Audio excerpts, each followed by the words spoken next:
Welcome to the Daily Drive with Josh Downs, a podcast where I'll be sharing principles and insights each and every day to help you on your personal journey through life. Things to better help you move forward from wherever you are to where you want to be. Good morning, guys, and welcome to the Daily Drive podcast. Josh Downs here, episode 3. Now, today's thought comes from a favorite movie of mine from back in the 90s, and I got to be honest, it's been nice to see the 80s and 90s making a little bit of a comeback as of late. The title of this particular movie is Cool Runnings. If you've seen it, you're familiar with the phrase, feel the rhythm, feel the rhyme, right? If you haven't, I won't give it away. It's definitely one I'd recommend, done by Disney. And it tells the true story of the 1988 Jamaican Olympic bobsled team.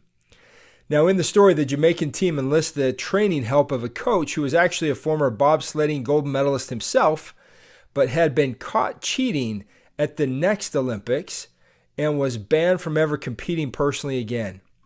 Now, over the course of the movie, a personal mentorship and friendship is formed between the coach and especially the captain of the team. And in a private moment just before the competition, the captain of the team is able to ask his coach a question that you could tell had been weighing on him for quite some time. And the question was this. He said, "Coach, you know what? You had a gold medal.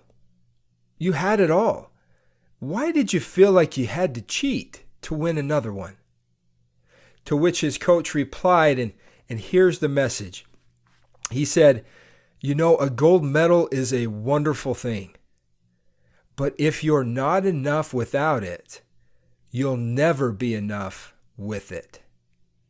Now, I want that to sink in just a little bit. This is one of the most powerful messages and principles I've ever come to learn. The phrase is, if you're not enough without it, you'll never be enough with it. In a world where winning is everything, I wonder if we don't have it backwards sometimes a bit. I might submit that it's possible that we learn more about ourselves from losing than sometimes we will ever learn from winning. I think the reason for this, and the reason this is such a valuable lesson, is that we all have an inclination to sometimes allow other things to define who we are, and often in unhealthy ways. If I were to ask you the question as example, who are you? How would you answer? I want you to think about that for a moment. Would you use your position at work, in the community, at home, even at church to answer that question? Would you want to make a list of your accomplishments, your possessions, or maybe show how many followers you have on Facebook or Instagram? If you answered yes to any of those things, I might submit to you this thought. And that is, if you are not enough as a person without them, they will never be enough to make you feel complete with them. Now, to help us learn this particular lesson, now all of us will experience a loss of one form or another in our lives and multiple times in our lives. The pain of loss can really be one of the most difficult experiences that we can have and can break even the strongest of faith. I think sometimes the pain from loss is amplified when we have anchored our identity to what we have lost. But I want you to consider this.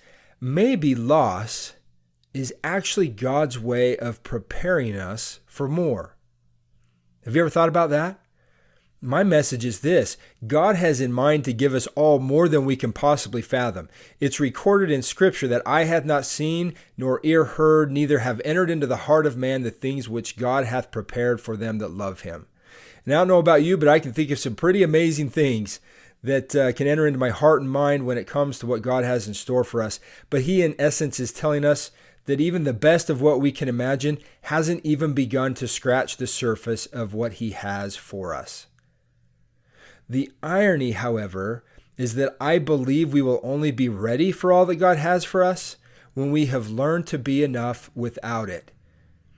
And so maybe we should be prepared to be tested in that way during our lives, and maybe even with the very thing we want most.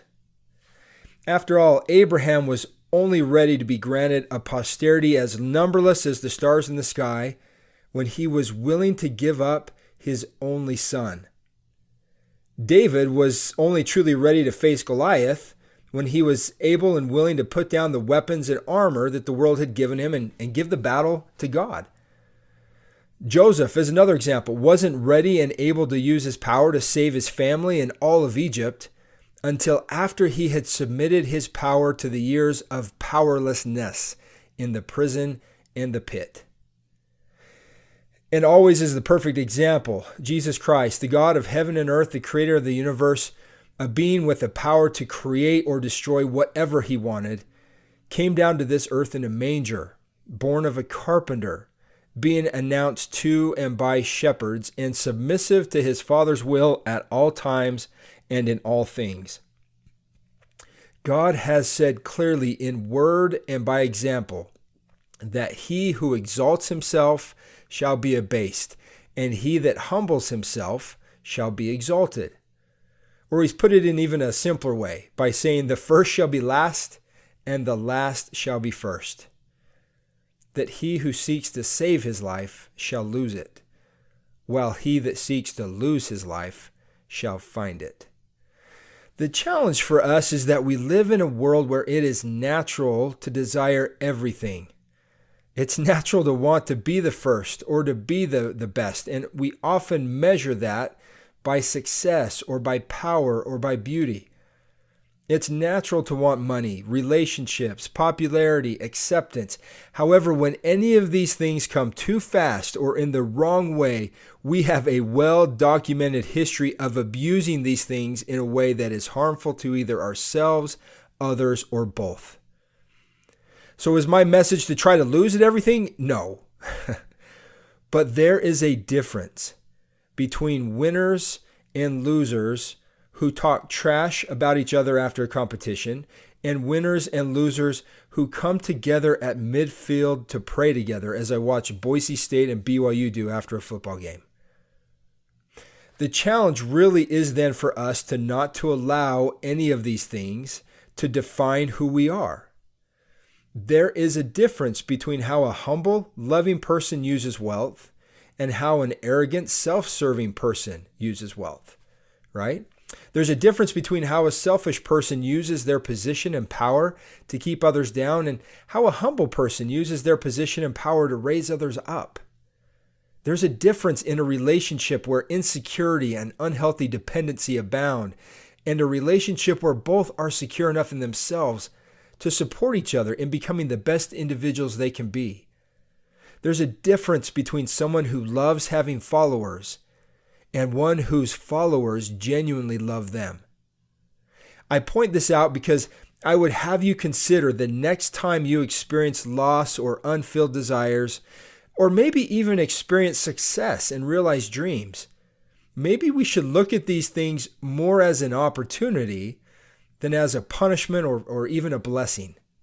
Maybe these kinds of experiences are opportunities for us to really learn or discover if we can be enough with or without something.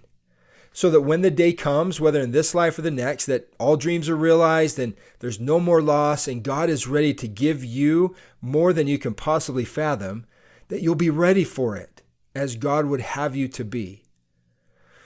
The invitation for you today isn't an easy one, but it is one that is well worth the struggle. The best way for you and I right here and right now to find out if we're enough with or without something is to surrender to whatever God's will for us is now and in the future and in the past for that matter. And to trust that what is happening or has happened or will happen in your life is for a reason and a purpose and an opportunity to prove to both Him and yourself that you are enough. Now, it won't be easy. And in all likelihood, we may be tried even as Abraham was in what we might be asked to place on God's altar. However, a wise leader and former apostle of my church by the name of Elder Neil A. Maxwell once said that the only truly unique thing that we do have to place on God's altar, and that is truly ours to give, is our free will. He went on to say that the consecration or the giving of one's will to God is the only surrender that also constitutes a total victory. My message is that you are enough. But you have to believe it. That no matter what has been lost, gained, unrealized, or realized, that they are just really opportunities to see where we are. None of those things define us. You aren't whatever you've lost, and you aren't whatever you've won. That your worth is set and cannot change. And the more that you come to believe that and to see that as a reality, the less you'll be defined by anything that happens to you for good or bad. And the more that you will be ready for everything God has in store for you. Now back to the movie Cool Runnings. The conversation between the captain and the coach concludes with the captain asking the coach this question. And it was simply, well, Coach, how will I know if I'm enough? And his answer, when you cross that line, you'll know. Again, it's my belief that every time you have a success or a loss, if you listen to yourself, you will know as well and can take the necessary actions to continue to move in that direction. We become enough the more we accept God's will in all things and stop fighting against Him.